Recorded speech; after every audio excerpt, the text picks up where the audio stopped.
Hello and welcome back to the Cine Club podcast. I'm your new host, Elliott, and I'm joined by podcast regulars, Jake, Dion and Rhys.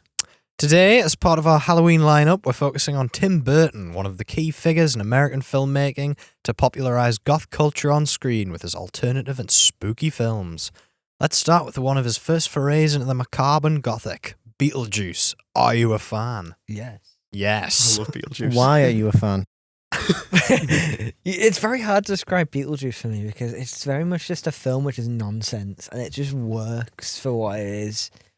Because it starts off kind of simple, but then it just starts to kind of find its own footing with just being random, but also still telling somewhat of a story, even if the story's a bit Yeah, it's not like, there. it's got a lot of characters, which is the first thing I noticed, like, because the more you watch it, the more you pick up on how weird it is. And I mean, no, it's stupid to say that Beetlejuice is a weird movie, but like, on top of all of the like weirdness, it's just like kind of, it's structured really weirdly. Like, you know, the fact that they set up this like quite good like set of characters, two pretty famous actors, you know, Alec Baldwin, Gina Davis, and then they kill them off in like the sort of first act. And like, and obviously I know that's like the whole thing. They've got like, oh, they're dead, and then there's like, but then you bring in like this whole new set of characters, and then you've got more characters, and you'd think, oh, there'd be like sort of too much going on, but it balances it really well.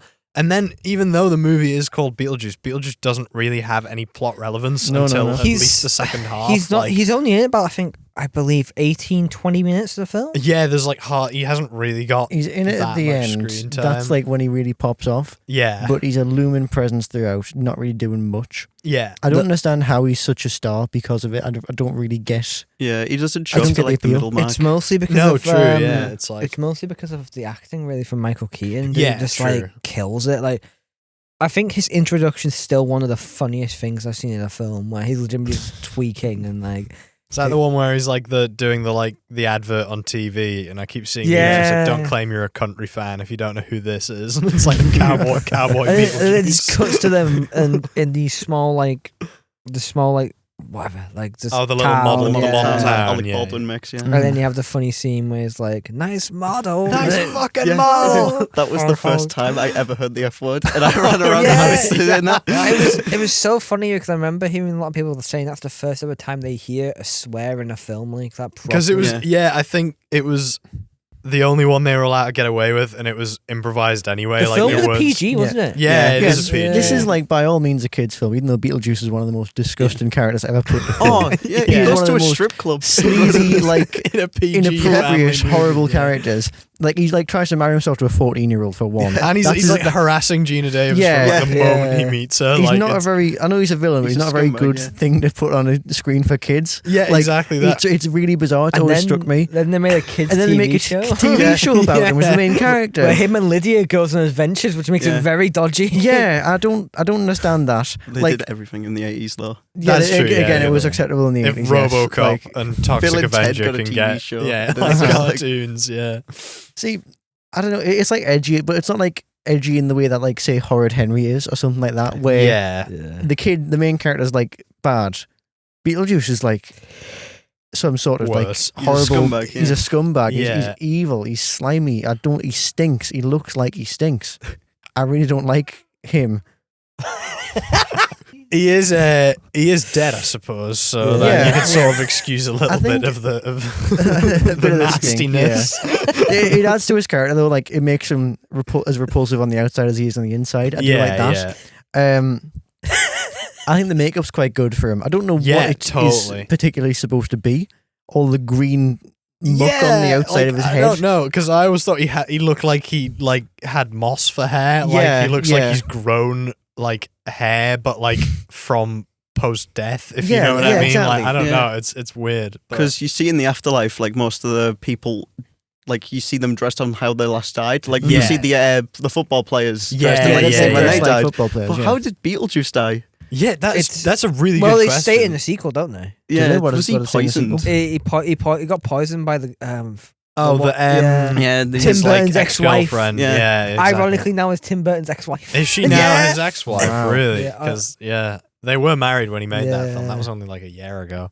Oh, I liked Beetlejuice as well. I thought that the second one was pretty good. Like, I mean, it wasn't as good, but like I think it was a lot more funnier.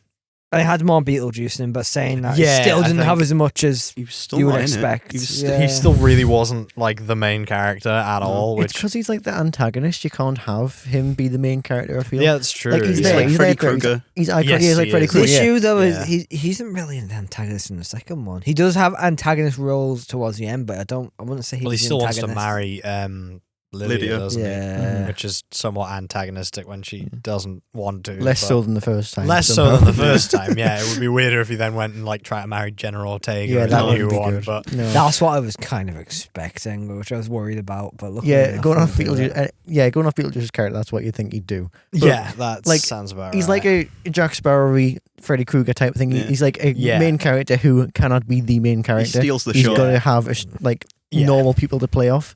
Because totally. talking about him as a ghost, right? He's not really a ghost like everyone else. He's more like a ghoul. He's more like yeah, he's he is just- like he's beyond what everyone else is doing. All the other ghosts are Yeah. just resigned to sitting in that waiting room and like just Giving being, up, giving yeah. up in the afterlife. Where Beetlejuice, he's making a business out of it. He's like he's a I bio always saw him more as like a you know? more as like a demon, like considering his name as well, how it's spelled when it's actually supposed to be spelled. Like Oh, yeah, Yeah, like there's two Beetlejuice, spellings. Beetle- Yeah. Betel- Betelgeuse. Yes, whatever, which is yeah. like That's how Alec Baldwin says it. He says Beetlejuice, like the first time. Yeah. really.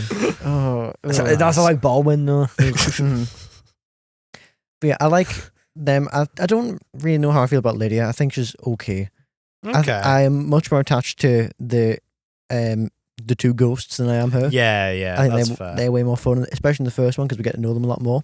Yeah, totally. The second one, I do admit I have not seen.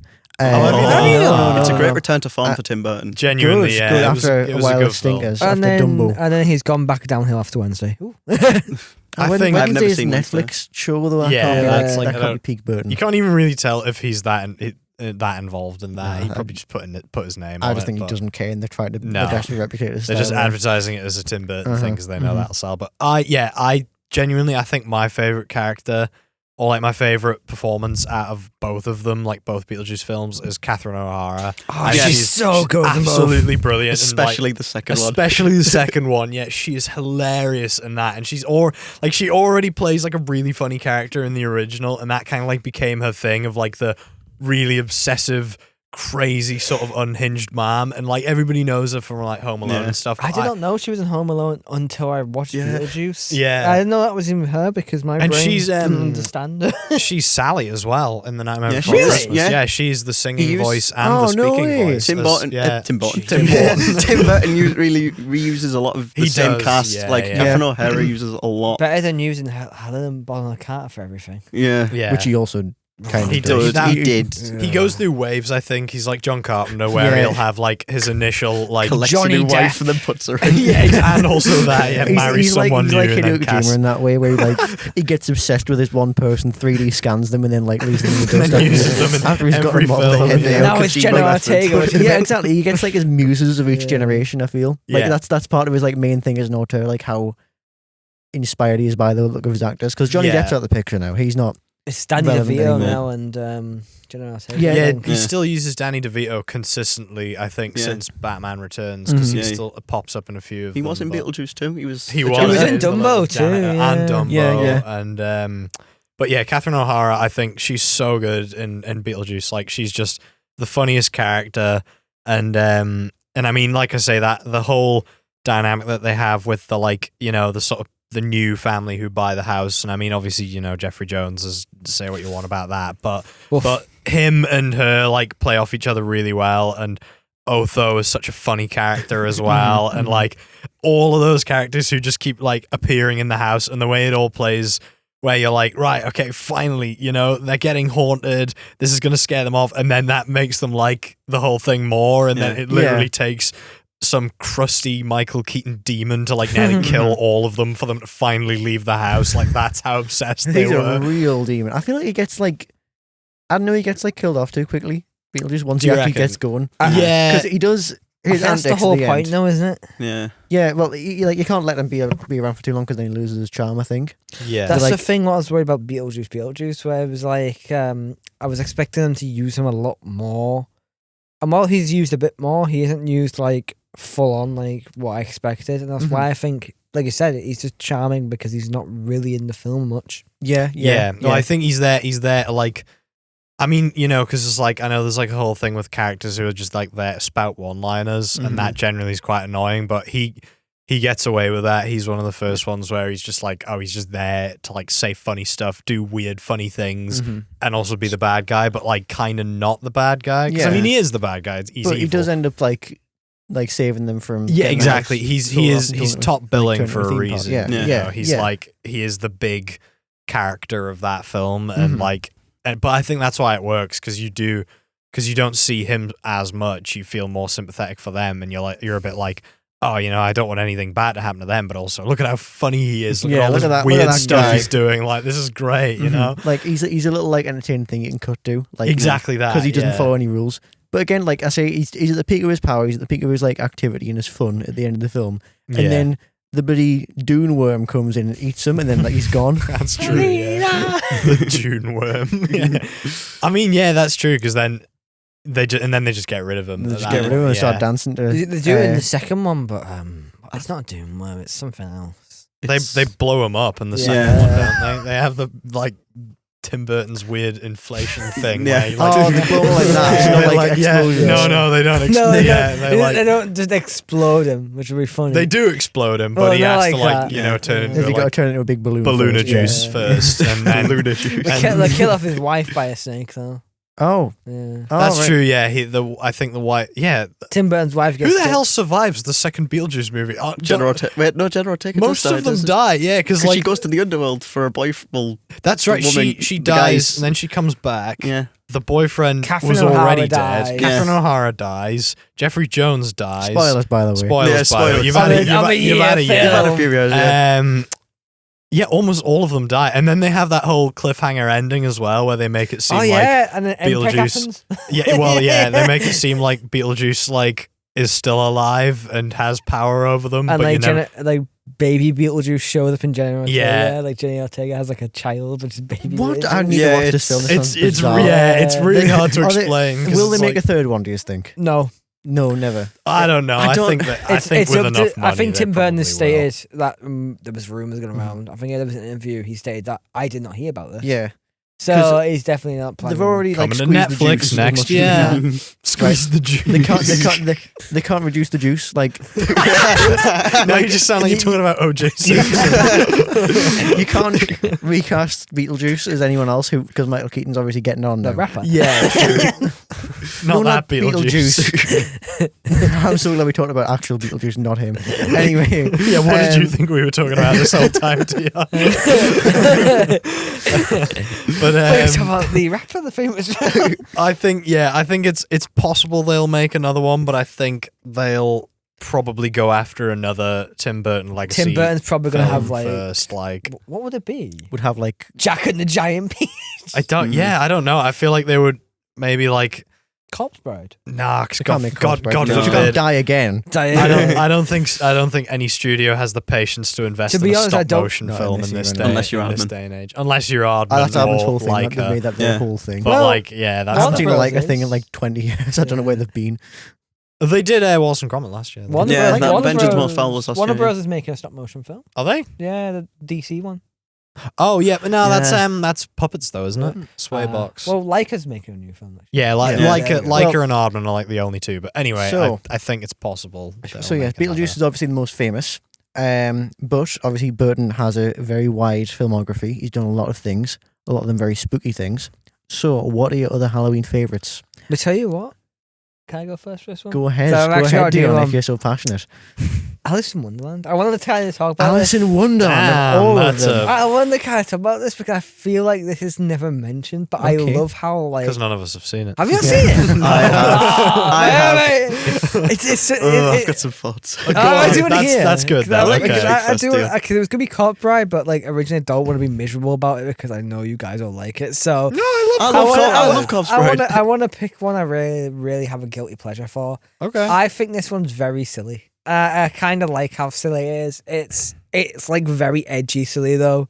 It's very graphic for PG. It is, yeah. There's a whole bit where Alice like decapitates a A bloody mouse monster. stabs out like the Jabberwocky's eye Yeah. and like runs Seriously? away with it. Oh my It's God. really And, graphic like, for you have- PG. and they pretty much try and behead Johnny Depp's Mad Hatter. Yeah. I just remember thinking it They do looked show like, him his head getting kind of beheaded. Yeah, and for a Alice second. doesn't Jesus Alice Christ. step on like a river of heads and like Yeah. go into the Queen's Palace. it It's just really it What just the creeped me out. It like, is a I think- beautifully aesthetic film. So except the story's kind of. If you love, if you love massive CGI heads, then Yeah, it's that, it's a that great is the film. movie for you. That's all yeah. I've seen. There Of it. is- I've seen Johnny Depp's Mad Hatter. I think he's the most Burton-y thing there. Yeah, he looks. he's spot like on, a to be gothic fair. horror, over the top goofiness. Yeah, of like the Disney '60s film meets. Yeah, I very like his much- goof.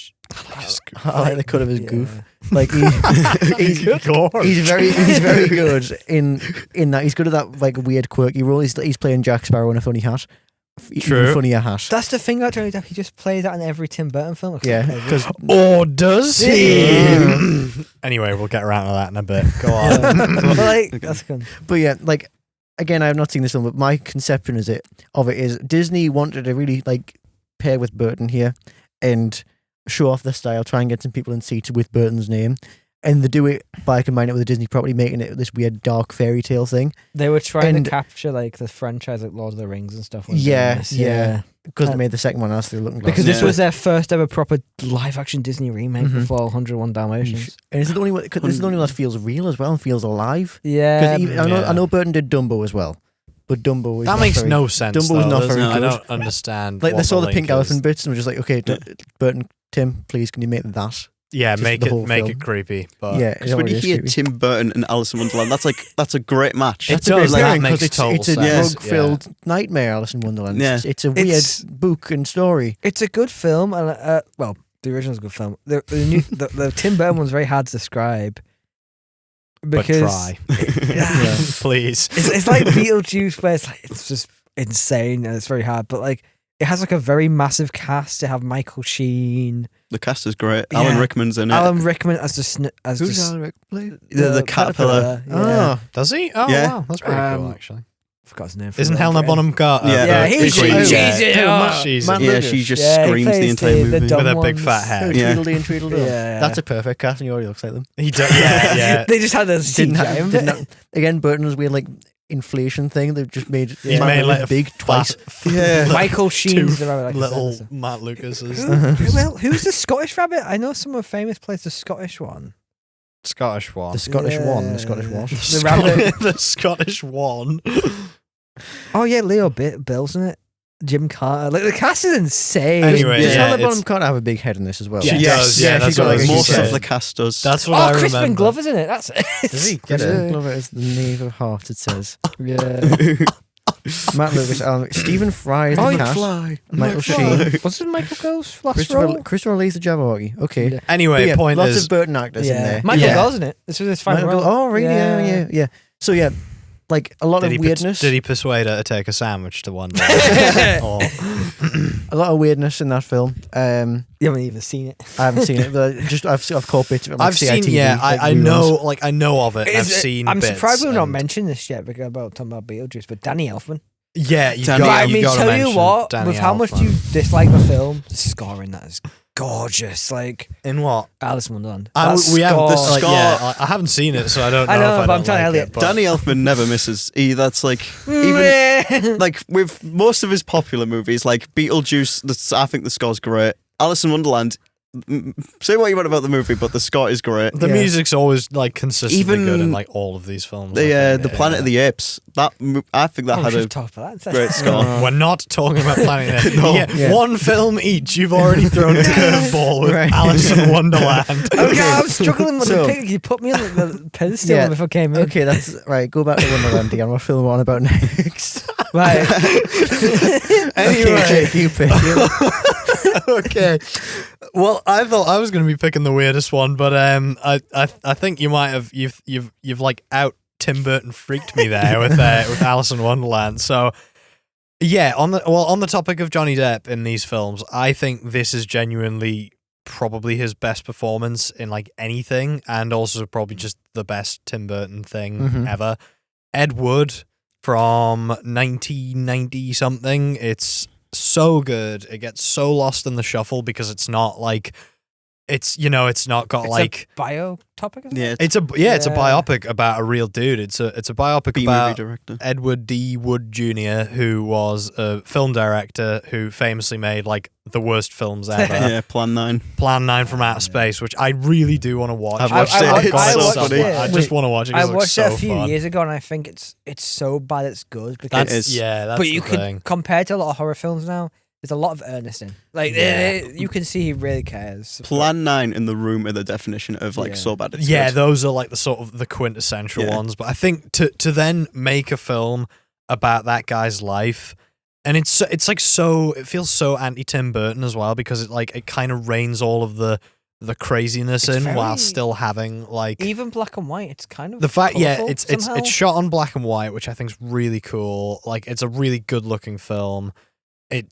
It tells the story of his life and his career and everyone around him, and this sort of like, the weird motley crew of like freaks and weirdos who he all hung out with. And like, it's just so fun because it's like, it's really funny. It's like it is quite a tragic film. They could have made it like a really sad, like, like a sports biopic, like, oh my God, this guy's like life, he's like, his legacy is just. They like, make it into a comedy though. But they make it into a comedy. It's with so Bill funny. Murray. And there's only the odd moment where you're like reminded, oh my God, like this guy's like the worst filmmaker ever, because it like convinces you that he's like a total visionary genius. But there's like one of the funniest parts of the whole film is where I think he's going out with Sarah Jessica Parker's character, and he's having like a rap party, like with all of the, with all of these other people who like, are worshipping this film like it's the best thing ever.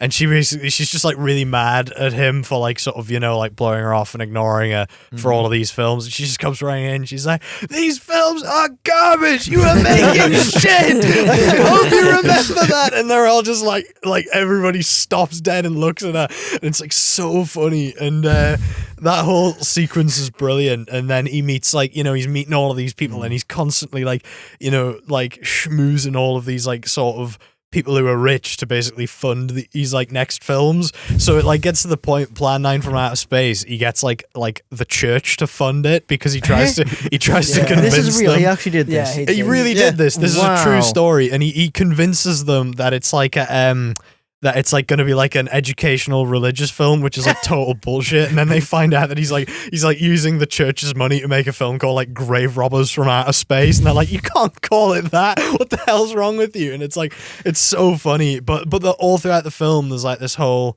recurring thing where he's talking about how he wants to be like Orson Welles, because it's like, Orson Welles wrote Citizen Kane, directed it, and starred in it, and I'm going to be just like him. And there's like this whole thing.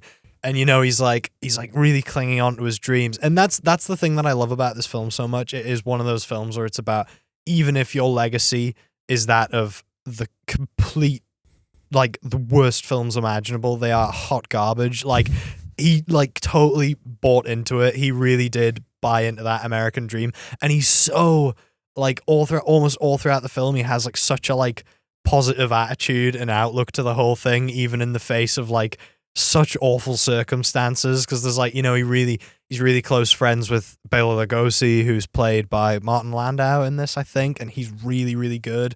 And he dies during like the sort of like while he's trying to make Plan 9 from Outer Space, and his way of like sort of sending him off is he basically includes a home movie that he shot of Bela Lugosi outside his house, and includes that in the film. And then he bills it as Bela Lugosi's last performance on screen, and that's his hook. But it's like, it's so funny because that's really heartfelt and dark at the same time. It's really dark, but that's a very Burton thing. I think it's so Burton, and it's just the way Johnny Depp plays him. He's like, "He would love this. This is the greatest idea I've ever had," and it's so funny because he's like so positive. And but anyway, the whole Orson Welles thing, I think, on top of the whole Sarah Jessica Parker bit, one of the other greatest scenes in the film is he bumps into Orson Welles in a bar, and it's like when he's at like his lowest point, his like he's sort of out of budget, the film he's making is terrible. He kind of realizes at this point that the film is terrible, but he sees Orson Welles sat and he's writing the script for like Don Quixote or something like that. Right. Yeah. And the two of them have a conversation. He goes up and Orson Welles is like really nice to him. And Orson Welles is played by Vincent D'Onofrio also at this point. And Perfect casting. Perfect casting. It's so good because you really don't even question that it's an actor. You just think, oh my God, he's just playing, it's just Orson Welles. And like he has like this great moment where he's like, oh, you can't give up on your dreams. Like you've got to fight for this because if you don't fight, you know, the money men are just gonna like make more crap and like and he's saying, obviously he has no idea that he's a complete nutter and he's making a film about like octopus monsters or something. He just like, but it's just that little sort of exchange, and then that gives him the confidence boost to keep going. And there's like all of these little bits where it's like, you know, you're just like, you know, I mean, I was aware of Ed Wood watching this. Like, I knew of Plan 9 from Outer Space. I knew it was like that he was famous for being terrible. But you just buy into it. The film really sells you on his vision and the fact that, like, you know, I mean, anyone was making films. Like anybody could do that. He was just making all sorts of shit. When is it's he? The 50s. Like 50s. Oh, so anyone could make exactly anything. that. So he's just basically cranking out these like terrible 50s B movies and like. And I've got to give some of these a watch. Actually, some of them really I really want to watch. Watch them Plan 9. Plan 9. I really want to watch, and they're all, you know, it's just so funny because they're like probably I all say, online YouTube probably. I think they're probably like public domain by now, but yeah, Ed Wood. It's just such an interesting story about like a real guy, and it has, I mean, like I say, this is why I think it's really good, because it's not just a really good Tim Burton film. It is just like you could just sell it as like, oh, this is just a great film. It's just a really great biopic. It's a good film because I think I want to put my head in the ring about it because I really love it. It's very emotionally investing too. Like, it is, yeah, it really is. Well, it's very much a comedy. The drama aspects do hit you emotionally. They do, times. yeah. Oh, totally. It is quite a hard watch sometimes because, like I say, you're basically watching this guy who really believes in himself get crushed and like ruined by the world around him almost constantly. But the film doesn't leave you like thinking that. You don't feel like you've watched this guy waste his life. You feel like you've just watched him indulge in his passions and do everything that he wanted to do, and it makes you feel like you should do the same, which I really like.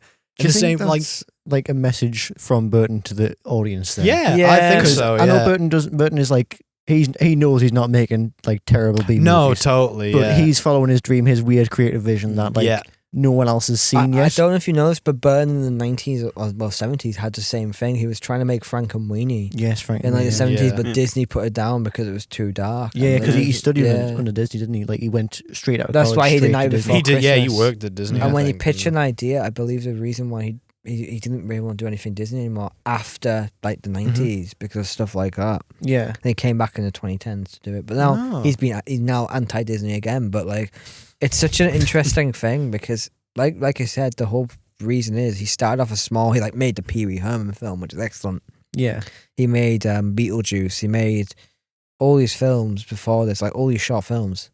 And like Edward kind of like makes this like one film, like pretty much being a tribute, not only to Edward, but like how he got to here too. Yeah, yeah. Like, it's like Tim Burton's Fablemans, I think, but way before the Fablemans ever was a thing, where it's like it's not about his life, but it's about somebody who I think he identified with quite a lot. And you know that like Tim Burton grew up on a lot of these like cheesy 50s B movies because that's like what Mars Attacks is, and that's what like his style is.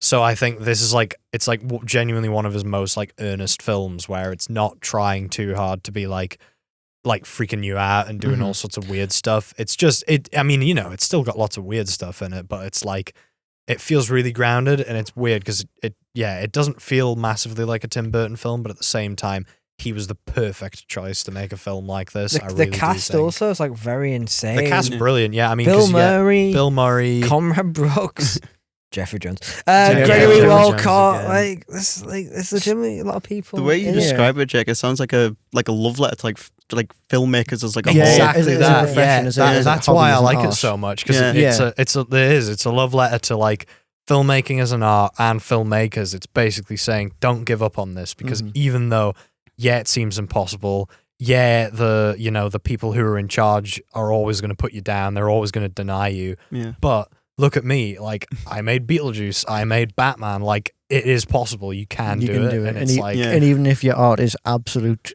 shit, even if no it's one complete watches dog it, water, then like you've made it and you're happy with it. Exactly that. Tim Burton. I feel like Burton's on like in disguise a lot of the time in his live action ones.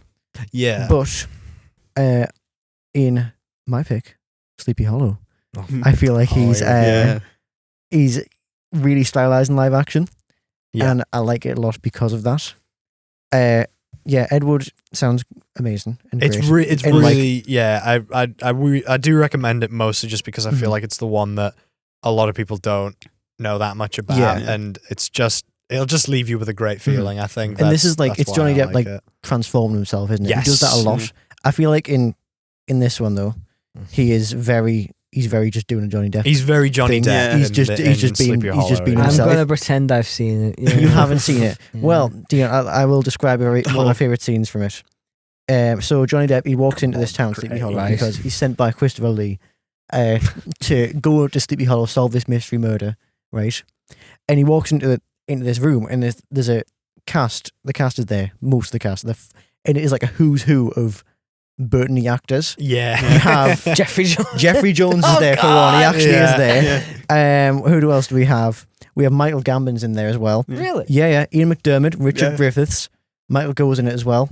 Christopher Walken's in it. My God, Christopher Walken. Christopher Walken is brilliant. brilliant in this film. He is nuts. Is this the only time he's in a Tim Burton film? No, Batman Returns. He plays Max Shrek. But he is brilliant Santa in this Claus. for what he's in. Bruce, He doesn't say a single word in this film, Christopher Walken, but he sells the character so much of the Headless Horseman because you get this flashback scene. Christopher Walken's the bloody Headless Horseman. Yeah. And this flashback scene really because good. the story is that he's a Hessian mercenary sent by the British to keep the American colonies under control, right? Because this is only like 20 odd years after the Revolutionary War, right? What the fuck? Yeah. And he's like a terrifying man. He's the closest to human beings ever come to looking like a shark, right? He's got proper like sharp teeth and like files white his eyes, teeth down to spikes to make himself scarier. He has piercing blue eyes and wild hair, and he rides into battle. He looks like a gangster rapper by today's standards. That like at the time he looked like. What is he gonna rap? Yeah, he just looks like Post Malone on a horse. But anyway, go on. He like goes around on this massive horse hacking people to bits, and every time he moves, you're like, screams and like shut the fuck up. He's like so noisy. He does it. He's great in that. And obviously, he doesn't have a body. He doesn't have a head for most of the film. I don't know if it's him as the Headless Horseman in the rest of the film. I can't imagine it was, but I don't know. I'm curious. You're making me want to watch this. It's so good. It's really good. It's got such Halloween-y vibes.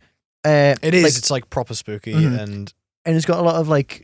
I feel like, you know how I said Burton's got like his muses, like Johnny Depp's like the big one. Yeah. Christina Ricci's in this as well. She is a very Burton-y I was person. just thinking. She and Jenna Ortega seem like the same. Well, like they got the same vibe about foreshadowing because they both played Wednesday. So Christina Ricci was Wednesday at the time, and then by the time he got to Jenna Ortega, do you think he's always thinking who's my next Wednesday going to be? I have a feeling he probably was. He basically casts people by how much they look like Addams Family characters. It's like, let's get them because they look like Lurch. Here we go. Yeah, but but it's such a good murder mystery. I just love it so much. It's got such good vibes. Like even if you don't hear a single line of dialogue, I'm happy that you enjoy vibes wise. It's so spooky. I think Billy's the one who put me off because I've been hearing. I know Billy puts it down, but like I kind of get where he's coming from. I don't think it's quite as like rich as some of his others. I couldn't really remember much of the plot, but it is one of those films that lives by its It's more style over substance. Exactly. It is so much that. I remember it's got a special place for me because it was a very scary film to me as a kid. It is like, was this your first Tim Burton film? Maybe not my first Tim Burton film, but like first, I was gonna say, like first proper, I don't know, scary film I watched. Film, it did scare me it's a more lot. brutal than I was expecting. Really brutal. Yeah, the it scene is pretty like hardcore. Obviously, Tim Burton, he's got some like gothic tinge to him, but the gothic doesn't have to be gory. But in this film, the Headless Horseman is terrifying. He's a force of nature. He does not stop at anything. That's what's really scary. To be honest, he's one of those. I think you've ruined it for me now, knowing the Headless Horseman's Christopher Walken. But you don't see his head. I know. I didn't know that until he actually appeared on screen. I was like, holy shit! It's a good surprise. So I think Burton does something very good in this Headless Horseman film, where he makes the horseman follow rules, which is what makes horror scary a lot of the time with supernatural elements. You've got to know what the rules are of these creatures, and as you gradually uncover them, you learn them more and more and more, and you learn how to avoid them. You know what happens if you don't follow the rules. So that's don't what's feed scary them about after it. midnight. Exactly, the Gremlins trope. Yeah, Don't feed the And the walking horse is after really good. midnight. because he only goes after like one person night. Like whenever he's sent out, he's after one person's head. So what does he do, which is good then? What does he do, which is good? Well, chop people's heads off. It's really cool. Like that's I think he meant like he does something good in the Ah, sense in that the- like in the context. character, yes. In He the doesn't actually. filmmaking. He's a horrible person. No, actually, in the context of Yeah. the film, I was going to say. friendly neighborhood headless horseman. There is like the violence keeps ramping up as well throughout the film because Yeah. obviously heads are getting chopped up. In the first scene, two people's heads get cut off. Yeah. But the scene that really stood out to me as a kid is where he breaks into the midwife's house. Yeah, I remember am that. going to actually. spoil this for you, Dion, but it is a great I'll scene. probably forget anyway, so. Okay, that's fine. Just wipe your memory after this episode. It's a Kind of men in black neuralize you after this. it's a horrifying scene because it's like throughout the film they're not really set up much, this family, but you see them. There's a ginger family of the midwife, her husband, and her little like bundle of joy son, who's just like nice, right? And they seemingly have nothing to do with the plot and the whole conspiracy that's going on. But one day, the horseman just breaks down the door. He's wielding 2 wood-cutting axes in each hand. By the way. He's like dual so wielding axes. overkill. And he, like the animation of him, like he starts flipping out more and more and more. He gets more extravagant with actions as he goes. Like from the obviously in the start of the film, you just like a quick swing and he's done. Right. But he starts like twirling his sword and like doing flourishes and that, and shows how good of a swordsman he is. He's like a boss fight. I He feel like is, whenever he he is. appears, he's like an Elden Ring character. Yeah, exactly. That. It's like you got to parry him and like get out of his way. That's what it's like because That's the what husband it's starts like. fighting. Oh, he's putting up a good fight for just a regular guy, right? Yeah. But the horseman obviously beats him, cuts off his head, Control him, right? exactly. And then this shot is very good. This like whole scene's great. The kid in his bedroom, he's got this little lamp, which is like a picture thing. So it's a metal like tin box with candles inside. Oh with yeah, pictures cut out, like this witches is and coming back dragons to me. and I haven't seen monsters. this for ages, but it is coming And back to me now. Yeah, You see, and the kid hides under the floorboards while the wife like tries to stall the horseman. Obviously, she can't do much, and you can see this from the kid's perspective, looking up through the floorboards, all these like pictures of monsters going around, and then the horseman cuts the mom's head off, and it rolls across the floor, and you see, and her eyes she locks eyes with the kid. Her decapitated head looks at her child through the floorboards. It's so And creepy. It's man. creepy. It's grim. It's gruesome. This whole family's been slaughtered in a night, and you think the kid's safe because he screams at us. Does the kid die? Yeah. It's only implied, right? But you see, obviously the kid gets scared seeing his mom's head get cut off, so he like screams and like crawls further under the floor. And the horseman, you don't think the horseman notices this, but as he because he's got no head, that animate him really funnily, like really make him really exaggerated. And he's about to step out the door. He like hears a noise and he turns his whole body really extravagantly back towards, and he starts hacking out the floorboards. I thought Sleepy Hollow was a Disney shot. What the fuck? it is. Yeah, it was originally Was the Ichabod and Mr. Yeah. Crane. Yes, no, yeah, it was. Ichabod and Mr. Crane. Ichabod and Mr. Toad. Ichabod and Ichabod Mr. is last Mr. name. Crane. What edgy crap is this? No, he starts hacking on the floorboards, right? And then obviously Crane and all the other like townspeople who are trying to stop the horseman start running towards them.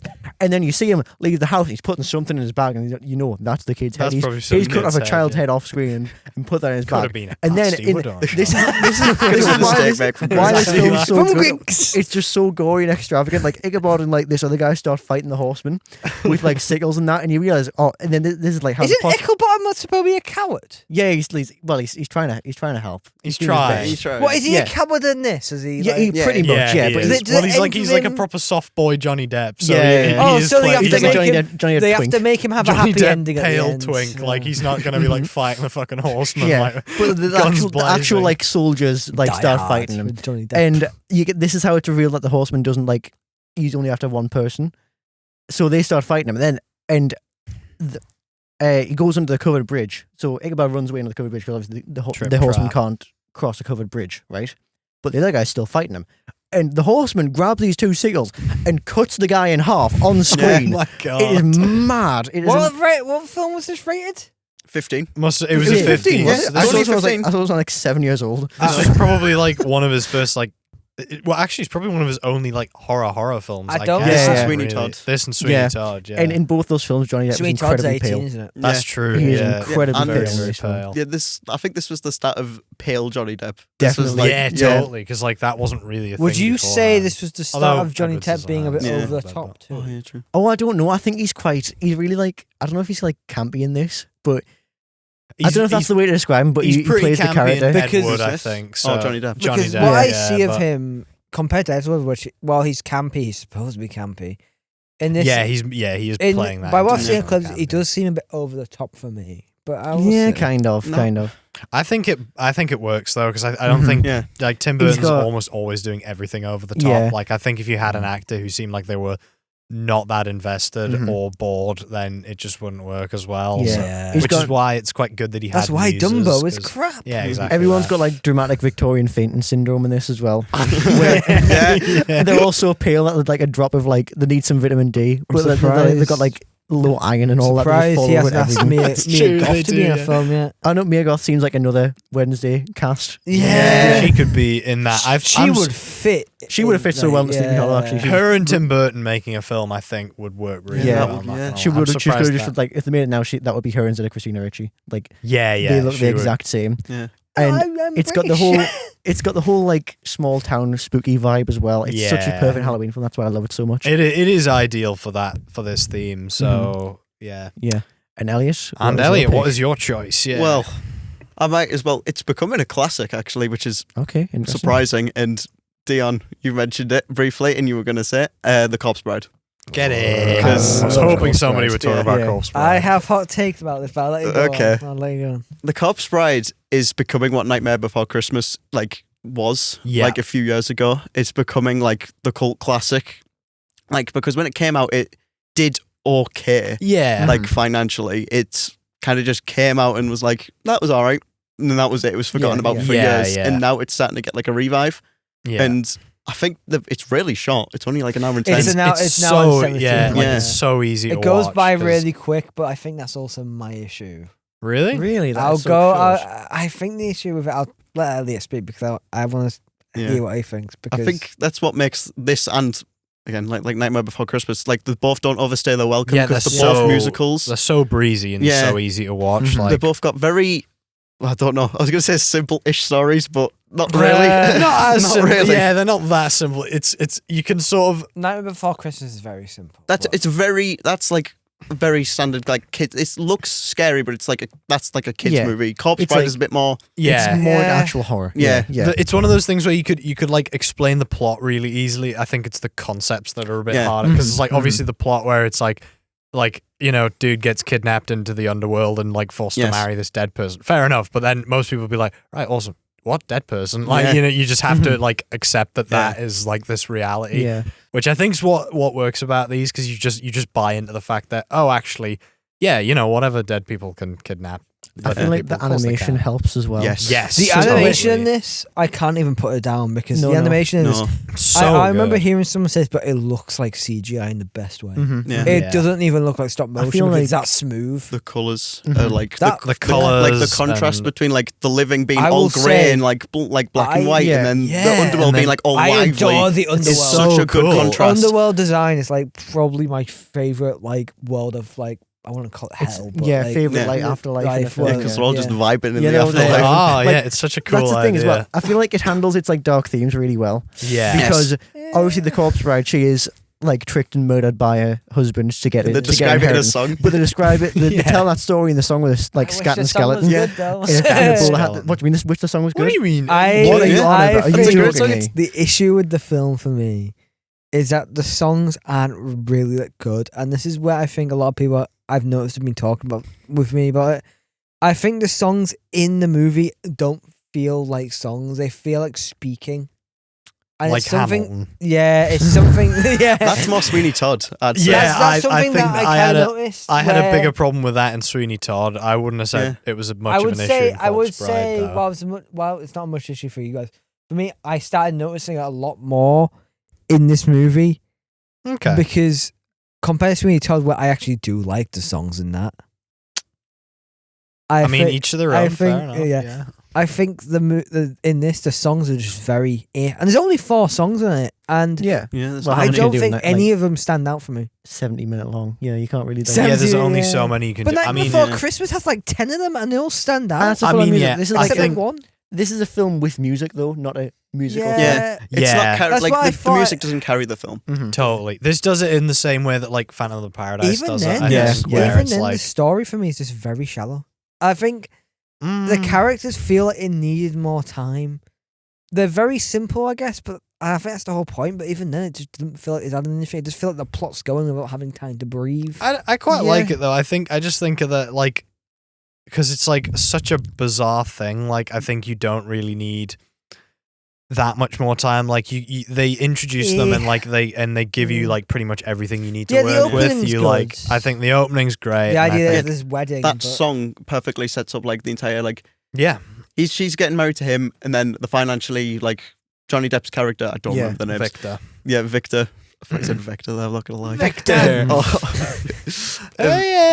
Victor is like financially like in trouble. Yeah. Well, no, it's not them. It's his. It is Victor, isn't it? It's Victor's parents. His family's like the old nobility who've like lost their way and lost all their money. Aren't they all played by like the old men as well? The Christopher Lee, Jeffrey Jones, they all are. Of those all the same. All that cast. All Cat as the bride. Yeah, totally. Yeah. And I mean, Danny Elfman, you get him as a singing skeleton. Yeah, that was actually Danny Elfman. Yeah, he sings the song. Danny Elfman's the singing skeleton, which he is sings just the song. If it's a Tim Burton film with a singing skeleton, you could just take a wild guess that it's going to be him. But I think I don't know. I kind of see where you're coming from, Dion, but I agree. I think it's nice to have why people like it, but like it's one of those films where I think I went on Letterboxd thinking I was going to have like a very good 3.5, 3.4, 3.9. I think it's a great film. I don't think it's as good as people make out to be. It is. It's a nice, like a really nice little relationship, nice story. Maybe if I rewatch it again, but even then I just kind of watch it. You've probably watched it like 10 times. I've only watched it twice. Come on, this time. This time. Come on! I've watched it twice. Really focus the first time was like years ago. It was when I was like in Scouts, and then the second time I watched it, I went, "Oh, this isn't really as good as people make out to be." This was like recently too. Like Sunday. Well, I mean, see, I'm recording this. What I really love about it is how sweet it is. Like it lures you in. As a kid, I was a bit scared of this film, right? Because it's so dark. Yeah, it is quite. It's dark and a bit creepy. Yeah, it's creepy. It's dark. It scared us, and then it kind of teaches you a lesson about life and death as you get to the end of it. Yeah. And how, at the very end, obviously all the dead are coming back to life, which is horrifying because the actual designs of the dead people in this are quite disgusting if you think about it. But then they're like, oh, that's me like granda. That's me like that's my relatives. I know these people. And it's a really sweet moment of them all coming together and like how precious life is. And that's what I like about the film, how like at its core it's very sweet. It's very like emotional. I just think Emily's like she's really sweet as well. Like the fact that she's like she gets really pissed off with him, but it's like for the most like earnest reasons. Yeah, she is like a saint in this she's film. Like she just gets proper hoodwinked, and you know you feel bad for her, but you feel bad for him as well. Like I've neither got of an them. impression of Helen Bonham Carter going, "Oh, why did you put that on the ring?" The only thing that was really hard to watch about it was when you've watched it after Curse of the Were-Rabbit. It's the Helena Bonham Carter's voice is like exactly the same in both films, so it's like either Curse of the Were-Rabbit has Wallace going out with Emily from Corpse Bride, or Emily from Corpse Bride is Lady Tottington from fuck that. Jeez, Victor. I'm sorry. I'm also sorry. When I was watching the film, I heard Richard E. Grant as like oh yeah, I was thinking, is that Whiffnell from Whiffnell? It's him. Wait, who's Richard E. Grant in it again? He's the guy. He's one of their like dads. I think. No, not dads. He's the one who tries to marry. Forgot his name. Oh yeah, actually, that's right. Yes, he's trying to marry Victor's wife. Yes. This also has one of the funniest but stupidest afterlife jokes where they're having the big party. One of them goes, "Where do you keep the spirits?" It's like, I tell you what, though, I do think funny. the jokes are funny. The whole bit I think it's the just whole a bit really, where they go like, to the church and you got Christopher Lee's character going, No, you have to be quiet. It's like, how's he not fall over, by the way? His chin's massive in that film. Yes. How is he not really toppled over? The designs He's got like a great. stick body. They really that's what I are, mean about the animation. Tim Burton loves like weird looking people. Yeah. I don't Yeah. think Like it's done by Tim Burton. Specific looking people. It's by Leica, isn't it? Yeah, No, but like he was but- in charge of the like. He animated a lot of it. I think. Yeah. It was he the was quite involved. It was thought the same Leica with was the Nightmare one- Before Christmas. Was it? Like That was Henry Selick, though. Yeah. Actually, I think he had his fingerprints were all over it. His because of fingerprints were all over yeah. it, but I don't think he was actually that involved. I think he because Henry Selick directed it. pretty so. much. Yeah, Henry Selick's he's like the unsung hero of that film because Yes. he like Tim Burton like obviously wrote the story and he did all the character designs and he did all of that, but then he basically got Tim Burton's The Nightmare Before Christmas, even though he didn't really do that much No. in the actual making of the film. But like, he was Yeah. just the one who backed it, wasn't he? Tim Burton's Pretty like much. oftentimes produced it. more of a He filter did, yeah. than he is a director. Like yeah, sometimes he's it an is just Instagram like filter you that. can swap to, and then you're like, okay, your film looks lovely now. I got I'm his gonna name. Tim Burtonify it. Even, Yeah, and it's like a then just, TikTok trend. That's what. Yeah. Add a like, few when everyone was spirals doing with the it. Wes Anderson Yeah, thing. exactly. Yeah, that. add a few spirals, a few like black and white stripes. Yeah. Some like people with very gaunt faces. Some sort of That's what I love about the animations thin, as well. spindly Because things. again, he can in these animated films, he doesn't have to find weird looking people. He can just make them. he can Yeah. make He can the make weird people looking fit people the to his character type, yeah. specification, and like, that's what I really like about it. And I think like the sets as well, like obviously like God, the yeah. actual models are really clever, but like Yeah. the sets are so like impressive, especially like Nightmare Before Christmas, because like I heard somewhere, it was like a documentary I watched ages ago where they said that like they try to make Halloween Town look as like jagged and like you could like run your hand over it and it Yeah. would like cut you and it looks like really painful, but Christmas Town's all like soft and round and Yeah. colorful and like Mhm. stuff like that attention to detail to like trying to tell like storytelling through the visuals of like, you know, the sets and the character designs Yeah. and before they even open their mouths and Mhm. say stuff. It's things like that. It's just that attention to detail. I think Tim Burton does that really well. And Yeah. I think you really do see that in his animated films. And Frankenweenie is another one we haven't mentioned. That's spooky. That's black That's and the white. one I kind of really don't remember. I watched it like years I was ago. pleasantly I surprised. was surprised. I really like that one. But yeah, I think that's another good one because that one's basically like his love letter to Frankenstein, but Yeah. like, you know, and you know, it's got more freaky looking little people, freaky looking dogs. It's like it turns into like a kaiju movie by the end because you get like Yeah. all of the giant animals, like a giant turtle, which I'm convinced was like a sort of homage to Gamera because you get like a big giant turtle smashing up this like fairground. It's like all that sort of thing. It's just so cool. But that's what I mean. There's so many like little nods and references to other films that you can tell he was a fan of before and grew up on while he still has his own style. But like you can always tell when something's a Yeah. Tim Burton film. It's really easy to tell. But yeah, Corpse Bride, that is a good choice. I love that film. Yeah. That is I'm gonna have to rewatch that actually because it's so short. That's the thing. It is. I could literally stick that on later on Yeah. today and it would be like I have time. Sorry, Dion. Agree to disagree, but you know. I think that's all the Bio Exorcists and Horsemen we have time for today. What's your favourite Tim Burton film? Let us know at cineclub.podcast at sparksunderland.com. You can also check us out on social media at the .cineclub.podcast _spark on Instagram, at the.cineclub.podcast on TikTok, or simply the Cineclub Podcast on Facebook. And as always, this episode was recorded and produced by us, the Sunderland University students, as well as being edited by Emily Main. And a special thanks to Steve Cannon, Barbara Sadler, and Richard Berry. A reminder that our 4 Nevermore students this week have consisted of me, Rhys. Me, Jake. Me, Elliott. And me, Dion. This has been a Cineclub production for Spark. Thanks for listening.